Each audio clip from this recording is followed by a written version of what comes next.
Welcome to the William O. Douglas Wilderness Area in the Central Cascades, the state of Washington.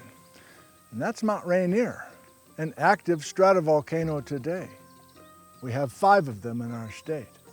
But what if I told you, if we go back into the history of the Cascades, there were dozens more that used to stand at different places, but had similar shapes to Mount Rainier or Mount Adams.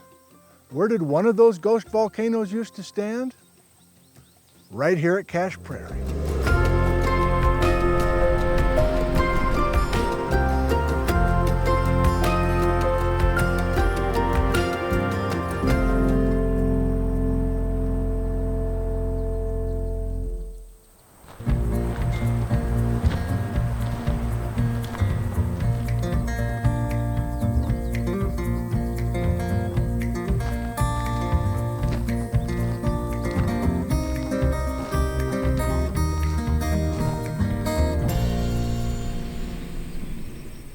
There's been a lot of careful work up here in the mountains of the Cascades by geologists. We now realize there's a 46 million year history of volcanic activity in the Cascades. But does that mean that Mount Adams here over my shoulder is 46 million years old? The answer is no. Individual stratovolcanoes in the Cascades have a 2 million year lifespan, and Mount Adams is only 1 million years old. And Mount Rainier is younger than that. It's 500,000 years old. So this lifespan is a real thing. There's 1.5 million more years of life for Mount Rainier before it totally goes away. The magma will stop rising, the mountain will be cold, and will be crumbling through erosion. That concept of totally erased volcanoes, that's the ghost volcano idea. And there are bones of all of these old ghost volcanoes all through the low country of the Cascades. You just have to know where to look.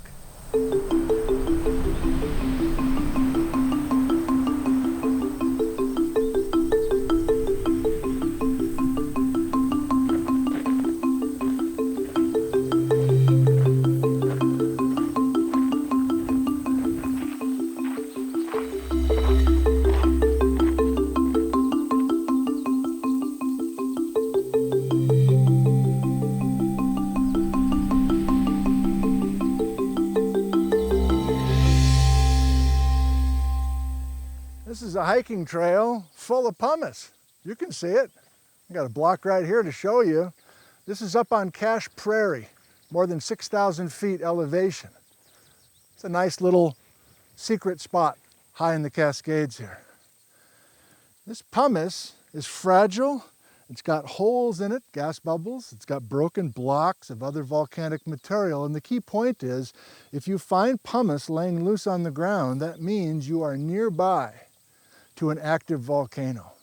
And maybe the eruption was just a few hundred years ago, or maybe a couple thousand years ago, and the pumice fell through the sky, came from that erupting volcano, like Mount Rainier or Mount Adams. I can see them right now.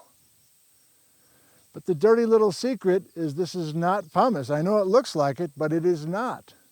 It's too heavy. The heft of this stuff is wrong for pumice.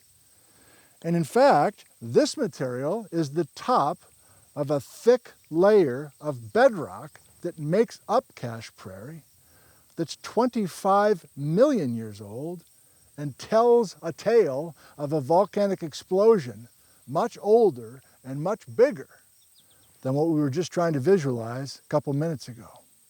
Let's drop over the ridge and look at that bedrock.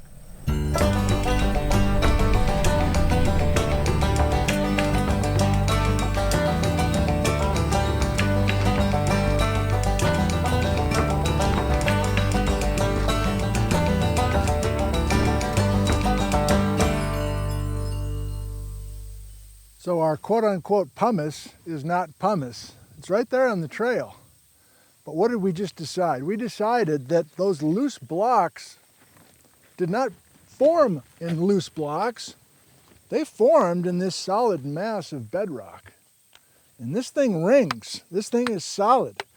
And it's been dated at 25 million years old. This is the tuff of Cascade Prairie. It's an ash flow tuff. meaning there was a volcanic explosion here 25 million years ago. You take a cone volcano and you blow it up, and you have a traveling, ground-hugging cloud of white-hot ash and gas and rocks. You can see some of the rocks that were swept up in this ground-hugging hurricane of hot rock. And eventually, that pyroclastic flow runs out of energy. It sits, it loses its heat, and it welds together into this permanent record of what happened that long ago.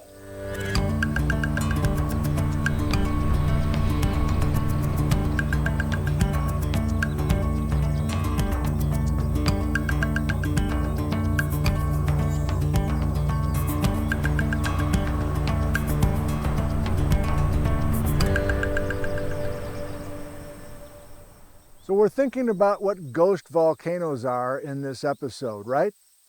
A cone volcano that once stood, and after 2 million years, it gets eroded away completely, just erased from the record. This tuff of Cascade Prairie, which is 25 million years old, it's the thickness, it's the scale. You can see how much of this white bedrock layer is here. That's the evidence of a cone volcano that used to stand right here at Cascade Prairie. Can we please bring in a cone? Can we please plop it right down here in this particular piece of real estate in the Cascades? Can we have it exist for 2 million years? And then can we please erase, right now, can we erase that cone? And what's left? The volcanic products that erupted out of that cone. It's the layers that outlived the source.